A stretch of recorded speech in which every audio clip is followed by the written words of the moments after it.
Hey guys, welcome to Backstage, and this week's episode is super special because now we get to introduce the lovely Aries Lee, who is a female wrestler.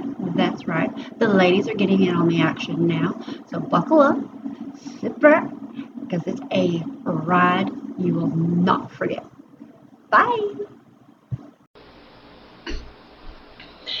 Miss Aries Lee, how are you? I'm good. Oh, I appreciate you making this hell of a drive for me. Not a problem. Not a problem. Because I know it can be kind of long, but you're used to traveling. It's actually a beautiful drive up here. Oh, I've actually never been up this way. Oh, good. Well, I'm glad you got Usually when I come up this way, I'm on the interstate, so it's like you don't get to see all the beautiful countryside, you know. But I know it's the bad part. I do a lot of the driving, and especially where I work, I have to drive an hour and a half away. oh goodness. Yeah, I don't get to see a whole lot. So if I ever get to be the passenger princess, I get to take it all in. Hey, sometimes you gotta do what you gotta do. I mean, you gotta look at it and say, "Hey, I want to see the country. You know, I want to see everything that's going on." You drive for a little while, you know. Exactly. But you're kind of used to traveling.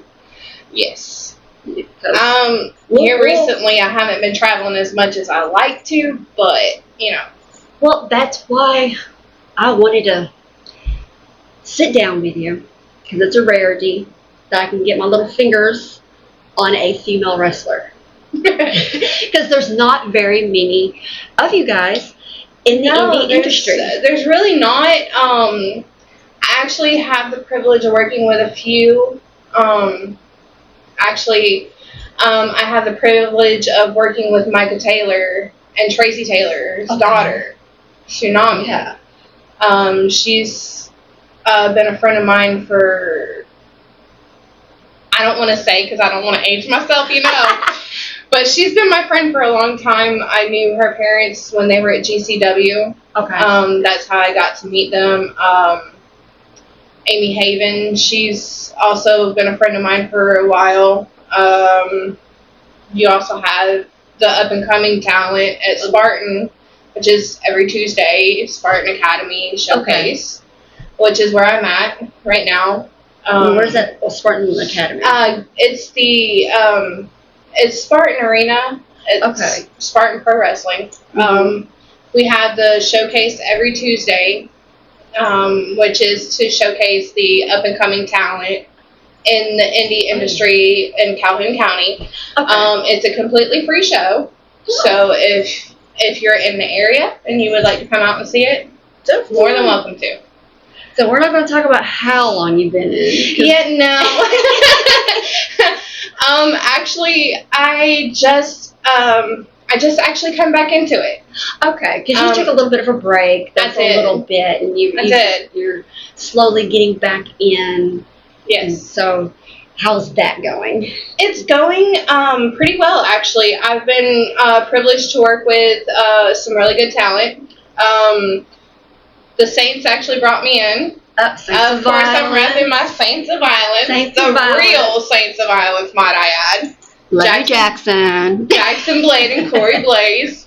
My guys. I was going to say, they're my boys. I love them. Absolutely great guys. Love them to pieces. Even though y'all got beef right now. Yeah, y'all better get it together. See, Aries said so. Get it together. Don't make me come up to Russellville. They might need you. They might. They might. I might need to come talk to them. It got ugly. It got ugly quick. That's what I've been hearing. You know. Yeah, but hey, they got to work out their differences and come together. You know. I was say, what if we can get Aries? Hopefully, if I ever get the chance, well, you might see me. Might. That's something I need to talk to Jackson and Corey about, but you might. Okay. But do you train as well? I do. So I do. Who are you training right now? No, I don't train anybody right now. Oh, okay. No. Okay. No, I'm doing a little bit of training to see if I can get back in the ring. Okay. Because Right now, I'm not at 100%. What's your style? Mostly technical. Okay. Yeah, mostly technical. I don't do the high flying stuff. That is something I'm not. I couldn't do it. Yeah, no. I used to be able to, but not anymore. I go back. I mean, when I was younger, and me and my brothers had our backyard wrestling thing, we would do all that high flying stuff, the Jeff Hardy stuff, the Dudley Boys, the Edge and Christian style stuff, you know. But now that I'm older, not gonna say how old I am. No. Because let's not do that. We're still ladies. We don't talk about that. Yeah, we don't talk about age. Age is just a number. You only as young or as old as you feel. Exactly. But back then we would just. I remember when I was a kid, we had a trampoline in the backyard, and me and my brothers, we would just go out there. We had the neighborhood kids would come over, and we would have everybody just come together, and we would put on a show or just play around or whatever. How old are y'all? Oh goodness. I think my youngest brother, he was about 8. No, he was younger than that. He was about 7 or 8. Oh, God. And then I was like maybe 11, 12-ish. And we were just putting on shows, you know, just playing around being kids. And we had my cousins that would come over and stuff like this. And this was at my dad's house in Georgia. Okay. When he lived in Georgia. He lives in Tennessee now. But we used to do all kinds of crazy stuff as kids. At my mom's house, we didn't have trampolines, so we just improvised. And Mom's probably like, no, you can't do that. You'll hurt yourself. Yeah, my mom was the type of woman, she was like, y'all need to cut it out. Y'all don't be breaking my furniture now. Exactly. I think mostly she would get on to us about just fighting in general, because me and my brother, we were always at each other's throats. And my mom. Siblings. Yeah, it's just a sibling thing. Now me and my brother are really close. Okay. And if I called him, hey, I need you to come over here because something ain't right. I need your help. He'll be right there. That's my family. You've got a good support system. Everybody is like, girl, go do your thing. That's just like I was a couple days ago, 2 days ago. I was actually in the hospital, or I had to go to the hospital at 3 o'clock in the morning because I was having really bad stomach pains. My mom and dad, they dropped everything and came and picked up my son and took my son to their house, and I went to the hospital, and then they came and got me from the hospital. So, like, they didn't have to do that, but they did. Exactly. Well, that's what family's for, but no. Because I know a lot of people, when they say, Mom, Dad, I'm going to be a wrestler, usually either they're very supportive or they're very, no. I'll just put it this way. My mom literally came to Jack's Fest this past year, sat front row, and was taking promo pictures of me and Jackson Blade.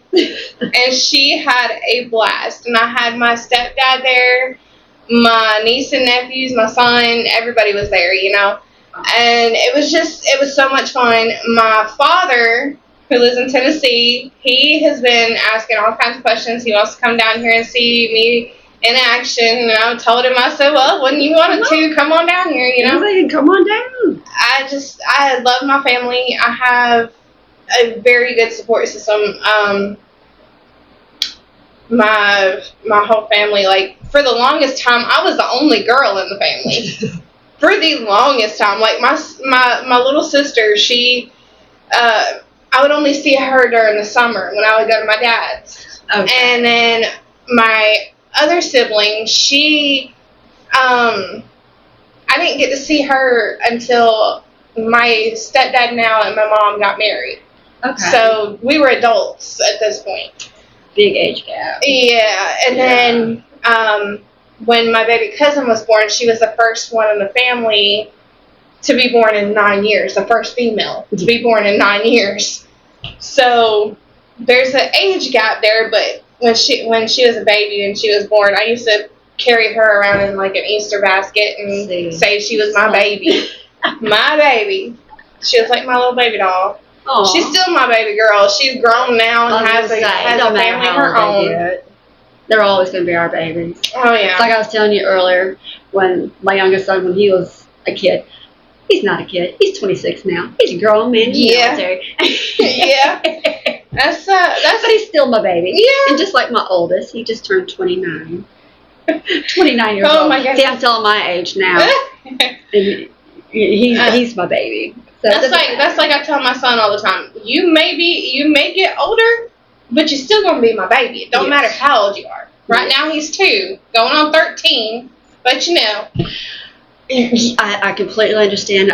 My granddaughter, she was the first girl in our group for quite some time, and so when she'd come around, it's a little different. I'm like, what do we do with a girl? I'm so used to boys. Yeah, my son also has the wrestling bug. He every Tuesday when we go to Spartan, he has to get in the ring and he has to play around, and you gotta teach him right. And he tries to beat everybody up.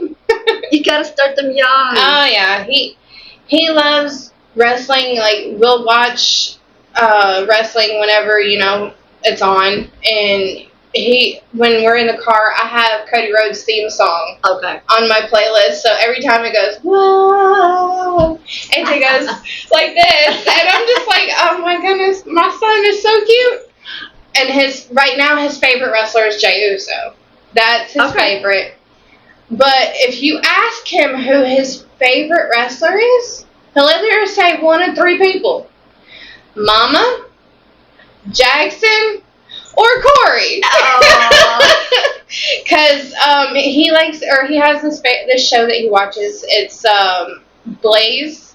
Okay. It's about monster trucks, and he'll look at the truck and go, Blaze, Blaze. And then we were watching some old Saints of Violence stuff, and he looked at the screen and said, Blaze, and pointed to Corey. And I started laughing, and I told that to Corey, and he's like, that's awesome. Yeah. You gotta start them out right. You gotta start them young. He's our little honorary saint of violence. The guy said that. So we're gonna look for him in the ring. When he gets old enough, yes, probably more than likely.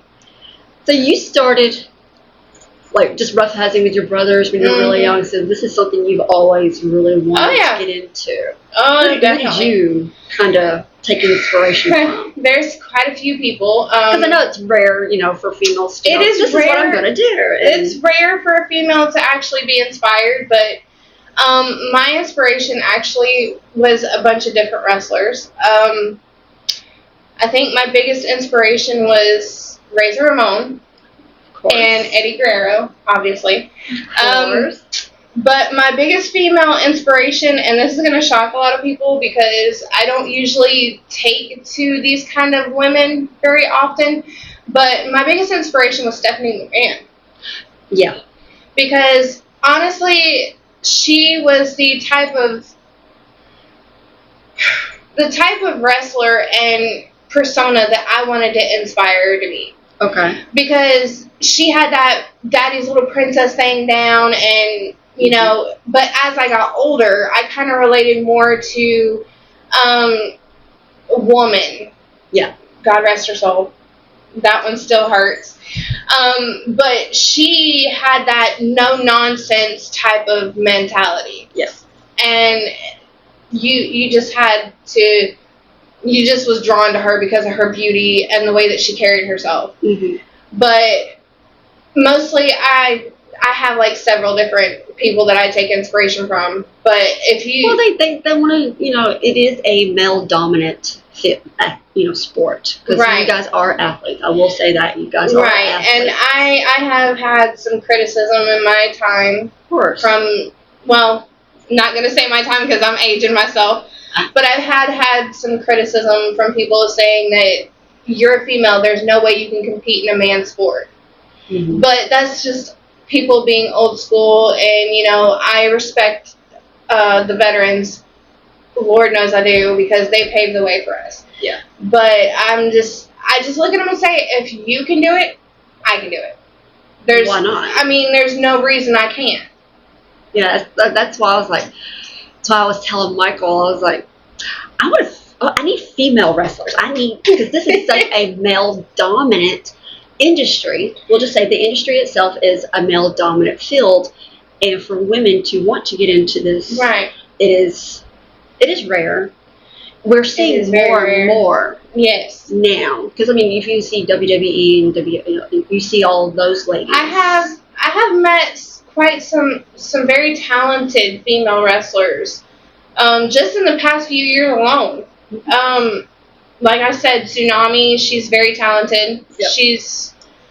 She's actually been doing a lot better here recently. Not saying she wasn't good before, but she's progressing a lot better now. Okay. Then you have, let's see, who else have I been able or had the privilege to meet?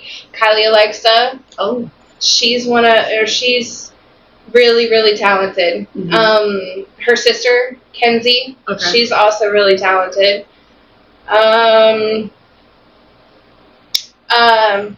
Shalance Royal, she's talented. Very vocal, but okay. Very talented as well. Well, they do. They I guess guys just want to see an ambitious woman, we'll say. Right. And go, oh, the bitch. Yeah. So do you kind of pull that in? Go, you know what? You want the bitch? I'll give you the bitch. Oh, definitely. Most of the fans every Tuesday.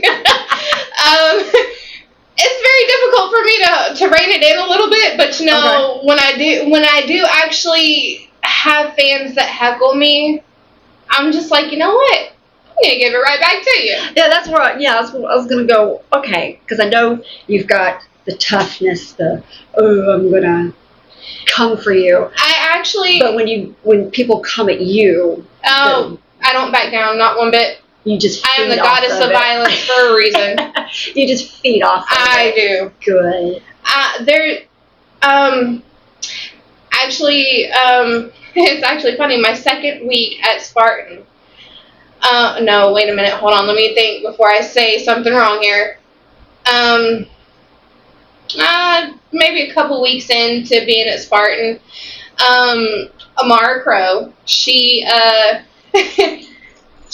for some reason flipped a switch on us and decided to go out in left field and she chased me and beat me with my own bat. Okay. I was like, you know what? This is interesting. Because I'm not used to being chased by somebody with my own bat, you know? I was like, this is nuts. A lot of people think, oh, this is so fake, it's so scripted, but there's none of that. Because no. Guys that, we've had on, they're like, no, this is off the cuff, we fly by the seat of our pants type situations. When we're getting beat. And so you do take those hits. And being a woman, Lately I haven't really taken a lot of hits because I am just managing. I've taken some pretty hard ones. I think the worst one I've ever taken was off of the apron and into the floor. And I hit my head on the barricade. Not fun. No. Not fun at all. But I used to do some crazy stuff, not gonna lie. I used to do some ECW type stuff, so, I was gonna say, do you teeter a little bit for the hardcore? Yes. Okay. I kinda miss being hardcore, but not since I've gotten older. Because it's a little bit harder for me to heal now. That's what people, when you see one of them cut open and bleeding, they are cut open and bleeding. Yeah, that's a legit thing. That's not ketchup. That's not Halloween blood. That is 100% real. I promise you that. It's actually really scary sometimes when that actually does happen. Because some of it is completely by accident and not meant to happen. Right. But it's not. None of it is fake. None. No. I can honestly say with 100% sincerity, it is not fake at all. No. I've seen some doozies. Especially here lately. I've seen some too. I will say SCPW has been bringing it. The guys have absolutely brought their A games, and there has been blood from one end of the ring to the floor to the other end to the back. They sounds like something I need to come see. Definitely, because they have been bringing it, and I'm just like, oh my god. Because I do sit up front because I like to soak it all in. See, when I was just a fan, that was my whole thing. I had to be up front in the action. I had to be able to smell the sweat. Yes, it's and like you see it, and it's a complete and total adrenaline rush. It is, especially when you have someone who comes off of the high rope, and one of the opponent hit him and hit him in a way and so aggressive, he flew off that top rope into my lap. Oh. I've actually had that happen to me before. Yeah, I was like, I don't know who's hurt worse, me or you. That's all part of the fun of it. But it was so much fun, and everybody loved it. It was very hands-on also. Hey, that's the best kind of. That's what I love about being on this end of it. I get to see all of the ins and the outs, and get to be with the rest of the fans and get just sassy with them. Hey, I love me a good fan that'll get in my face and be sassy with me. Oh. That is one of my favorite things. Is if you get in my face and you give me the sass and I give it right back to you. Hey, I'm doing my job. If they hate you, it just makes you love it even more. I kid you not. As soon as I walk out of that curtain, the instant boos start. Right now I'm working with next of kin, which is Aiden Miles and Brock Garvin, and we are the most hated tag team in the Spartan locker room right now.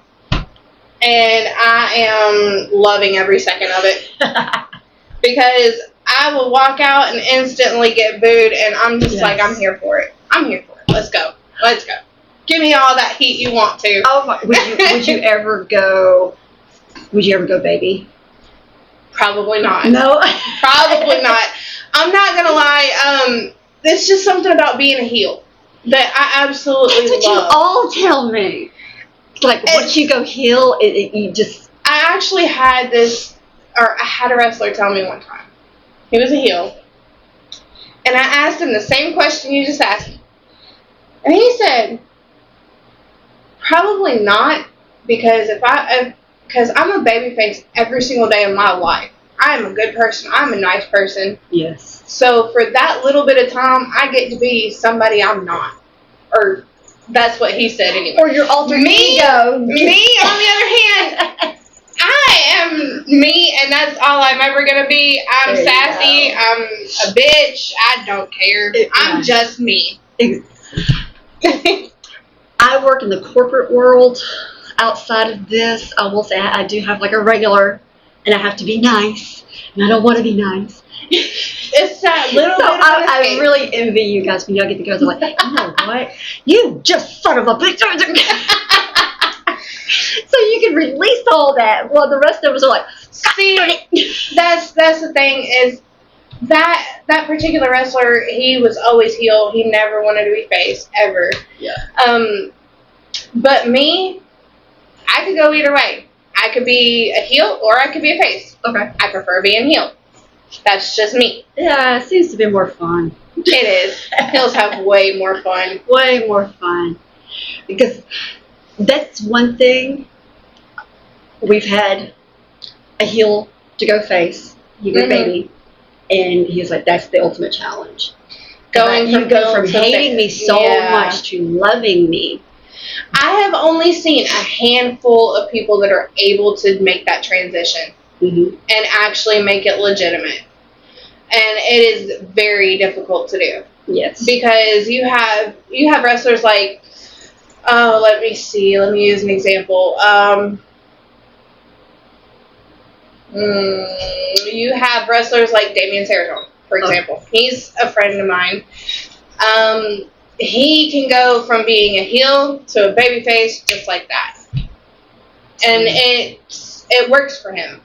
Some of us don't have that luxury because we are just that hated. Because I was going to say, because the fan base like I said, like being on this end of it, the fan base, they're very fickle, and they either love you or hate you. But to hate you then love you, you got to win those. Yeah, you gotta. People have trust issues. That's what it is. People have major trust issues. So if you go from being the most hated heel to the most loved baby face, then you're doing something.